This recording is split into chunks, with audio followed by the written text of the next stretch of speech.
The screams of dying horses pierced the dawn air as Private Thomas McCarthy pressed his face into the Virginia dirt, musket balls whizzing overhead like angry hornets. Around him, the dense undergrowth of the wilderness seemed to swallow entire regiments whole, turning what should have been orderly battle lines into a nightmare of confusion and blood. It was May 5, 1864, and Lieutenant General Ulysses Simpson Grant was about to discover that the tangled forests of Spotsylvania County would test his iron resolve like no battle field before.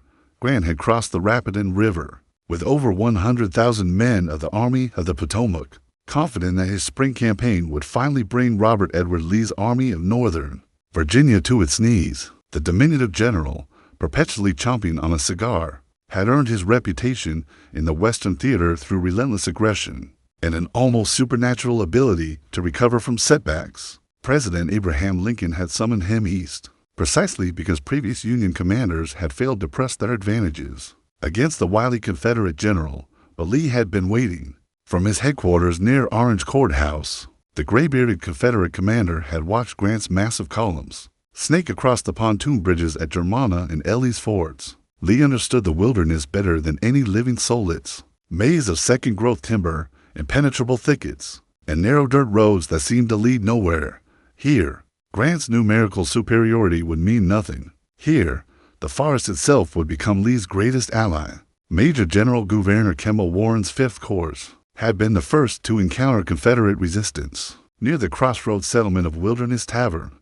What began as light skirmishing between advance pickets quickly escalated as Lee's veterans, led by Lieutenant General Richard Stoddard Ewell's 2nd Corps, deployed along the Orange Turnpike. The sound of rifle fire crackled through the woods like a forest fire, growing in intensity as more units rushed toward the sound of battle. Grant had initially planned to push through the wilderness as quickly as possible, knowing that fighting in such terrain would negate his artillery advantage and reduce battles to brutal, close-quarters combat.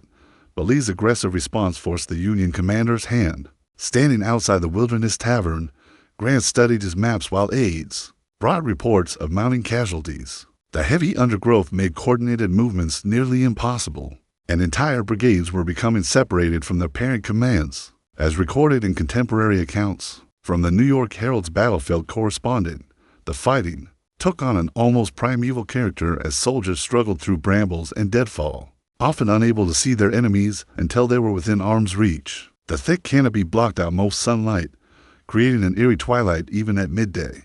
Men fired at muzzle flashes and shadows, never certain whether they were shooting at friend or foe. By afternoon, the battle had spread along the front of several miles, with neither side able to gain decisive advantage. Confederate Brigadier General John Brown Gordon's Georgia Brigade had struck Warren's exposed flank near Sanders Field, sending Union troops streaming backward in confusion. But the wilderness gave up its secrets reluctantly, and Confederate units found themselves just as disoriented as their Union counterparts. Grant's response to the deteriorating situation revealed the character that would make him the war's most feared Union general. While previous commanders might have ordered a retreat to regroup, Grant simply lit another cigar and began planning his next assault. The wilderness would not break his will. It would only strengthen his resolve to destroy Lee's army through sheer, unrelenting pressure. As darkness fell on May 5th, both armies prepared for what promised to be an even bloodier confrontation on the morrow. The acrid smell of gunpowder mixed with burning leaves filled Colonel Horace Porter's nostrils as he rode through the smoke-shrouded wilderness on the morning of May 6, 1864. Grant's aide-de-camp had witnessed countless battles, but nothing had prepared him for the hellish scene unfolding in Virginia's tangled forests. Wounded men crawled through the underbrush like animals, their cries barely audible above the constant roar of musketry that seemed to come from every direction at once. Grant had spent a sleepless night at his headquarters near Wilderness Tavern, chain-smoking cigars while studying dispatches from his corps commanders. Major General Winfield Scott Hancock's 2nd Corps had arrived during the night, taking position along the Brock Road south of the main fighting. Major General Ambrose Everett Burnside's 9th Corps was still marching toward the battlefield, creating a dangerous gap in the Union line that Lee's scouts had already identified. The morning's first crisis came when Confederate Lieutenant General Ambrose Powell Hill's 3rd Corps launched a devastating assault against Hancock's position near the Plank Road intersection. Hill's men, many of them North Carolina and Virginia veterans who had fought at Gettysburg, swept forward through the dense timber with wild rebel yells that echoed through the forest. Like the howls of demons, Hancock's troops, caught while preparing breakfast, fell back in disorder as Confederate bullets tore through their camps. For a moment, it appeared that Lee's gamble might succeed. Hill's assault had punched a hole in the Union center, and Confederate cavalry under Major General James Ewell Brown Stewart were reporting additional Federal forces streaming northward toward Spotsylvania Courthouse.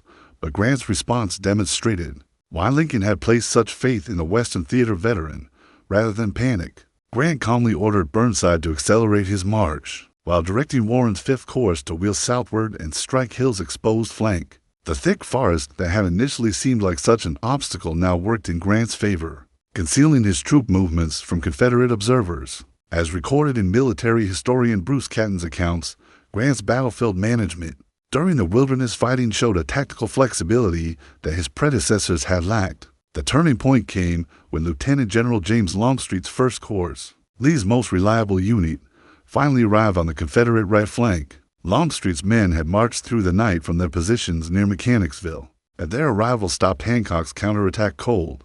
The burly Georgian, one of Lee's most trusted lieutenants, immediately grasped the tactical situation and began organizing a flanking movement through an unfinished railroad cut that ran parallel to the plank road. But the wilderness had one more horror to unleash. Around noon, as the fighting reached its crescendo, the dry underbrush caught fire from exploding shells and burning wadding from thousands of muskets. The flames spread with terrifying speed through the tinder-dry forest, creating walls of fire that separated friend from foe alike. Wounded soldiers who could not crawl to safety were burned alive, their screams adding another layer of horror to an already nightmare scene. Private McCarthy, whom we encountered in the opening battle, found himself trapped with a dozen other Union soldiers in a small clearing as flames roared toward them from three directions. The men frantically scraped away leaves and branches, creating a small firebreak while bullets continued to whine overhead. Through the smoke, they could see Confederate soldiers facing the same desperate situation, the shared threat of immolation temporarily overriding their martial hostilities. Longstreet's flanking attack initially achieved complete surprise, rolling up portions of Hancock's line and threatening to split the Union Army in two.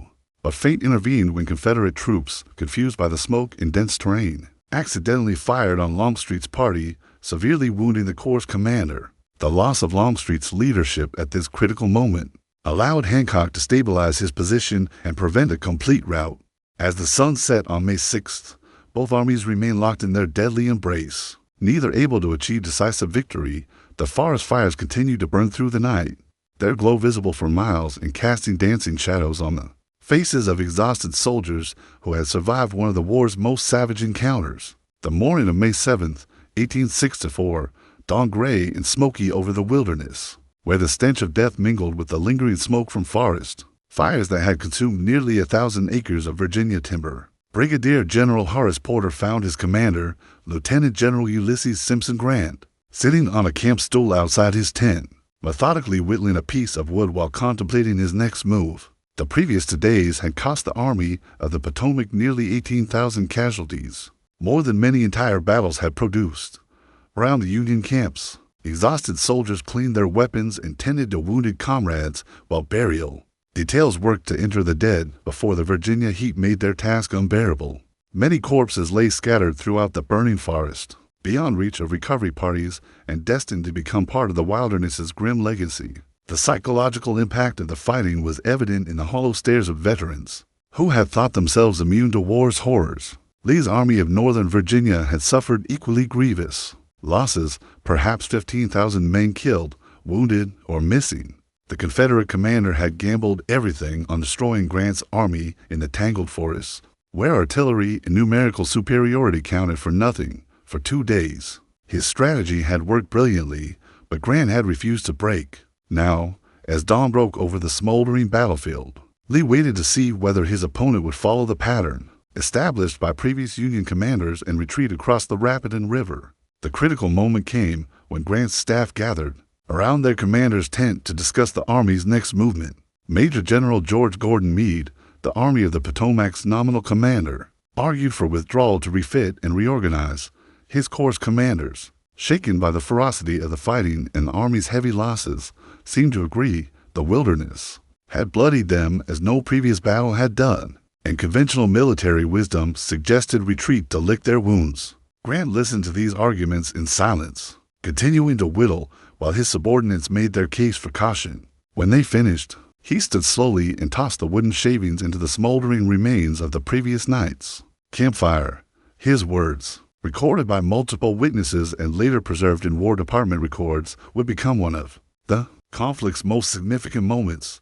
I propose to fight it out on this line if it takes all summer. But Grant's genius lay not in stubborn determination alone, but in his understanding that the war had reached a point where only sustained pressure could break Confederate resistance. Rather than retreat, he ordered his army to begin moving southeast toward Spotsylvania Courthouse, maintaining contact with Lee's forces while simultaneously threatening Richmond's supply lines. This decision represented a fundamental shift in Union strategy, from seeking decisive battle to grinding down Confederate capacity to resist. The movement began after dark on May 7th, with Hancock's Second Corps leading the way down narrow, country roads that wound through the same type of dense forest that had made the Wilderness so deadly. Grant rode with the advance guard, his presence serving to reassure soldiers who had begun to doubt whether any Union general could match Robert Lee's tactical brilliance. Word of Grant's decision spread through the ranks with electric speed as the Army column passed through a crossroads where the road to Spotsylvania branched off. From the route back to the Rapidan, soldiers realized their commander was not retreating. Spontaneous cheering broke out along the entire column. Men who had been demoralized by 2 days of savage fighting, suddenly finding new hope in their commander's unwavering resolve. Private Thomas McCarthy, marching with the 5th Corps rear guard, later wrote to his sister in Massachusetts that the moment marked a turning point in his understanding of the war. Previous commanders had treated each battle as a separate event, retreating after setbacks to plan new campaigns. Grant saw the Wilderness not as a defeat to be absorbed, but as the opening round of a continuous battle that would end only with Lee's surrender or the destruction of both armies. Lee, meanwhile, had anticipated Grant's move and was already rushing troops toward Spotsylvania to block the Union advance. The Confederate commander understood that Grant represented a new type of opponent, one who would not be deterred by tactical setbacks or heavy casualties. The war was entering its final, most brutal phase. As the Union columns disappeared into the Virginia darkness, the Wilderness fell silent except for the crackling of dying fires and the groans of wounded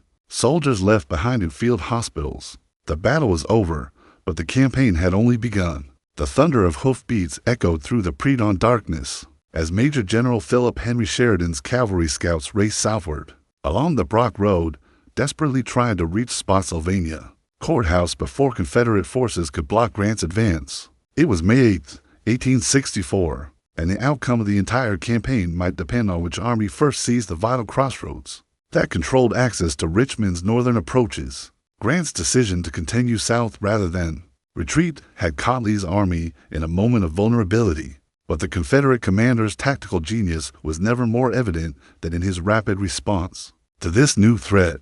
Even as Union columns were beginning their night march from the Wilderness, Lee was issuing orders to Lieutenant General Richard Herron Anderson, who had assumed command of Longstreet's 1st Corps after that general's wounding. Anderson's men were to march immediately for Spotsylvania, using every available road to beat the Federal Army to the courthouse. The race that followed would demonstrate the remarkable endurance of Civil War soldiers, both Union and Confederate. Anderson's corps covered nearly 15 miles through the Virginia countryside in a single night, guided by local civilians who knew every path and shortcut through the region's maze of farms and forests. Behind them, the rest of Lee's army followed with the desperate urgency of men who understood that failure to reach Spotsylvania first might mean the end of the Confederacy. Union cavalry under Sheridan initially had the advantage, their horses fresher and their route more direct. But Confederate cavalry commander Major General James Ewell Brown Stuart, despite his legendary rivalry with Sheridan, coordinated his forces brilliantly to delay the Union advance. At every crossroads and creek crossing, Confederate troopers fought dismounted actions that slowed Federal progress just enough to allow Anderson's infantry to reach their destination first. The first major engagement occurred at Todd's Tavern, where Sheridan's advance guard encountered Confederate cavalry. Under Brigadier General Thomas Lafayette Rosser, the fighting was fierce but brief, typical of the mounted combat that characterized this phase of the campaign. According to contemporary accounts from Harper's Weekly Correspondence, the clash at Todd's Tavern demonstrated how cavalry had evolved from reconnaissance and raiding forces into mobile infantry capable of holding critical positions against superior numbers. Meanwhile, Grant's main body was struggling with the same logistical challenges that had plagued armies throughout the war. The narrow country roads could accommodate only a single column, meaning that the Army of the Potomac's 100,000 men were strung out over nearly 20 miles of Virginia countryside. Artillery and supply wagons frequently became stuck in muddy low spots, creating traffic jams that delayed entire divisions. Major General Gouverneur Kemba Warren's 5th Corps, leading the Union advance, reached the outskirts of Spotsylvania Courthouse around mid-morning on May 8th, only to discover that Anderson's Confederates had already begun entrenching on the high ground north of the village. The moment when Warren's skirmishers first encountered Confederate pickets marked the beginning of what would become a 2-week siege that would cost both armies tens of thousands of additional casualties. Grant's reaction to finding Lee's army already in position at Spotsylvania revealed both his strengths and limitations as a battlefield commander. Rather than attempt to maneuver around the Confederate position, which might have allowed Lee to escape toward Richmond, Grant immediately ordered attacks against the hastily constructed earthworks. This decision reflected his understanding that the war could only be won through constant pressure. That prevented Lee from choosing the time and place of battle. The first Union assault came at Laurel Hill, where Warren's corps attempted to break through Confederate defenses that were still under construction. The attack was repulsed with heavy losses, but Grant's response was characteristic. He ordered another attack. When that failed, he ordered a third. The pattern that would define the next 2 weeks was already becoming clear. By afternoon, both armies were digging in for what promised to be a prolonged confrontation. Confederate engineers, many of them veterans of previous siege warfare, began constructing the elaborate system of trenches and earthworks that would make Spotsylvania one of the war's most formidable defensive positions. The famous Muleshoe salient, which would become the focal point of the bloodiest fighting, was already taking shape under the direction of experienced field fortification specialists. As darkness fell on May 8th, Grant established his headquarters in a farmhouse near the Fredericksburg Road, from where he could observe the Confederate positions and plan his next moves. The wilderness had been survived, but the campaign's most savage fighting still lay ahead. The race to Spotsylvania was over, but the battle for Richmond had only begun. The morning mist of May 12, 1864, hung like a shroud over the salient that Union soldiers had nicknamed the Muleshoe, a horseshoe-shaped bulge. In the Confederate line at Spotsylvania Courthouse, Colonel Emory Upton, the brilliant young brigade commander who had pioneered new assault tactics, watched through his field glasses as 20,000 Union soldiers prepared for what would become one of the Civil War's most savage hand-to-hand combats. The previous week's fighting had cost both armies enormous casualties, but Grant's relentless pressure was finally beginning to tell on Lee's diminishing forces. The Confederate position at Spotsylvania represented the evolution of field fortification to its highest form. Lee's engineers had constructed a complex system of earthworks, abatis, and artillery positions that turned the courthouse village into an impregnable fortress. The Muleshoe salient jutted forward nearly 3/4 of a mile from the main Confederate line, creating a tempting target that Grant had been probing since his arrival. What made the position so dangerous was also what made it vulnerable. Its advanced position meant that successful attackers could potentially split Lee's army in two. Major General Winfield Scott Hancock's 2nd Corps had been chosen to lead the assault. Their ranks swelled with replacement troops who brought Union strength back to manageable levels, despite the enormous casualties suffered in the wilderness. At 4:30 in the morning, in complete silence and with unloaded muskets to prevent accidental discharge, Hancock's men crept forward through the fog toward the Confederate works. The plan was simple, but brutal: overwhelm the salient's defenders through sheer weight of numbers before they could react. The initial assault achieved complete surprise. Brigadier General Francis Channing Barlow's division struck the apex of the Muleshoe like a thunderbolt, overrunning Confederate positions and capturing nearly 3,000 prisoners, including most of Major General Edward Johnson's division. For a moment, it appeared that Grant had finally achieved the breakthrough that would destroy Lee's army. Union soldiers poured through the gap in the Confederate line, threatening to roll up the entire position, but Lee's response demonstrated why he remained one of history's great battlefield commanders. Racing to the threatened sector on his horse Traveler,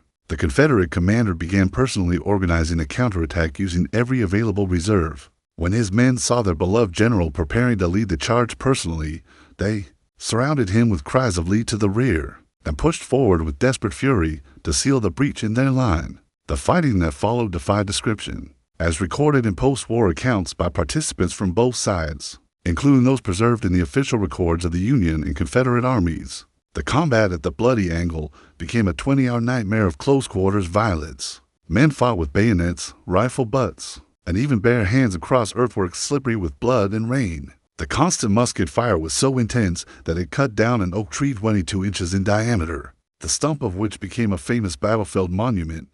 Private Thomas McCarthy, now a veteran of 2 major battles, found himself part of the human wave that crashed against the Confederate works. The young Massachusetts soldier later wrote that the noise was indescribable. Thousands of men screaming, cursing, and dying while muskets fired so rapidly that individual shots merged into a continuous roar. Bodies piled up in the trenches until they formed breastworks themselves, and the living used the dead as shields while continuing to fire. The Confederate defense was anchored by some of the Army of Northern Virginia's most reliable units, including the remnants of the famous Stonewall Brigade and elements of A.P. Hill's Third Corps. These veterans had learned to fight from positions that maximized their defensive advantages, while minimizing exposure to Union fire. They constructed traverse trenches that prevented enfilading fire, and positioned sharpshooters to pick off Union officers attempting to organize their men. By afternoon, the battle had settled into a grinding stalemate that continued through the night and into the following day. Neither side could gain decisive advantage, but both continued pouring men into the slaughter. Union replacement regiments arrived continuously, their fresh troops thrown immediately into the fighting without time to understand the tactical situation. Confederate reserves were fewer, but their familiarity with the terrain and defensive positions gave them crucial advantages.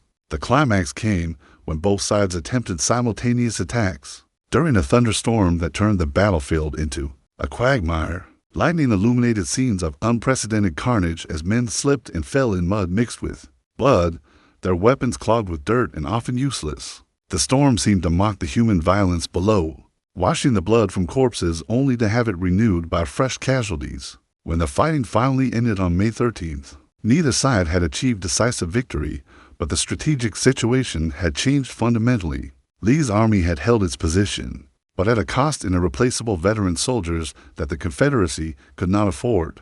Grant's forces had been bloodied again, but his determination to continue the campaign was unshaken. The afternoon sun of May 21st, 1864, cast long shadows across the abandoned Confederate trenches at Spotsylvania Courthouse, as Lieutenant General Ulysses Simpson Grant stood among the debris of 2 weeks' savage fighting. Scattered equipment, broken weapons, and hastily dug graves marked the sites where over 30,000 American soldiers had fallen in what would be remembered as one of the war's most brutal campaigns.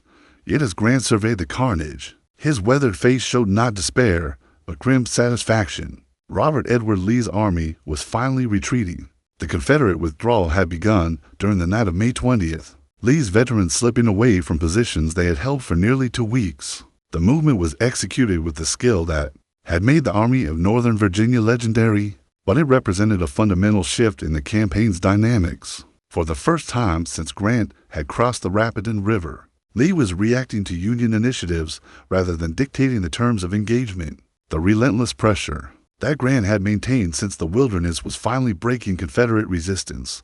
Major General George Gordon Meade, the Army of the Potomac's nominal commander, approached Grant's position carrying dispatches from Washington that revealed the political dimension of the campaign's success. President Abraham Lincoln, who had endured 3 years of disappointing Eastern Theater campaigns, was finally receiving the kind of aggressive leadership he had demanded. The president's message, preserved in the Lincoln Papers, expressed confidence that Grant would fight it out regardless of casualties or setbacks. The cost of Grant's strategy was evident in every Union regiment, their ranks thinned by combat, losses that would have broken previous campaigns. The Army of the Potomac had suffered nearly 40,000 casualties since crossing the Rapidan, losses that exceeded many entire battles' totals.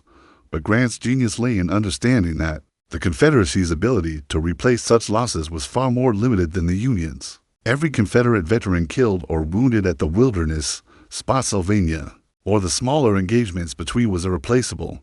Colonel Horace Porter, Grant's aide-de-camp, later wrote extensively about his commander's psychological state during this period. The general, who had earned fame through decisive victories at Fort Donelson and Vicksburg, was learning to wage a different kind of warfare, one measured not in captured territory, but in the steady erosion of enemy capabilities. Grant's personal correspondence, including letters to his wife Julia, revealed a man who understood the moral weight of his decisions but refused to be paralyzed by it.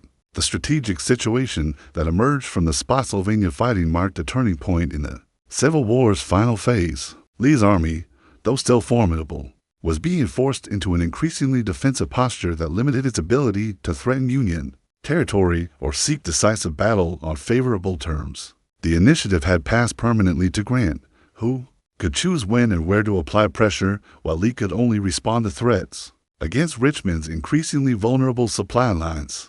Private Thomas McCarthy, now a veteran of some of the war's most savage fighting, reflected the changing mood among Union soldiers who had initially doubted Grant's methods. Writing to his family in Massachusetts, McCarthy noted that while the casualties had been terrible, the Army's morale remained high because they could see progress toward ending the war. Previous campaigns had ended in retreat and recrimination.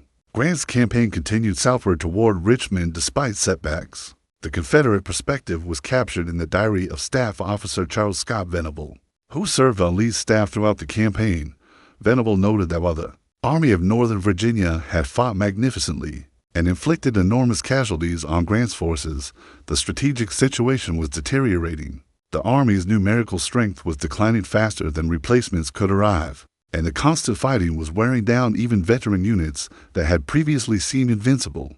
Lee's decision to retreat from Spotsylvania represented more than tactical necessity. It acknowledged that the war had entered a phase where Confederate survival depended on prolonging the conflict rather than winning decisive victories. The Army of Northern Virginia would continue to fight skillfully and inflict heavy casualties on Union forces, but its ability to threaten Northern territory or win the war through battlefield success was effectively ended. As Grant's army resumed its march toward Richmond, the general, who had promised to fight it out on this line if it takes all summer, had proven that Union victory was not a matter of if, but when. The Wilderness and Spotsylvania had been crucibles that forged a new kind of warfare, one that would define military strategy for generations to come. The savage fights in Virginia's forests had marked not just Grant's relentless push toward Richmond, but the beginning of the end for the Confederate States of America. The war would continue for 11 more months, but the essential outcome had been determined in the tangled forests of the Wilderness and the bloody trenches of Spotsylvania Courthouse, where Grant's iron will had finally met its match in Lee's tactical brilliance and proved stronger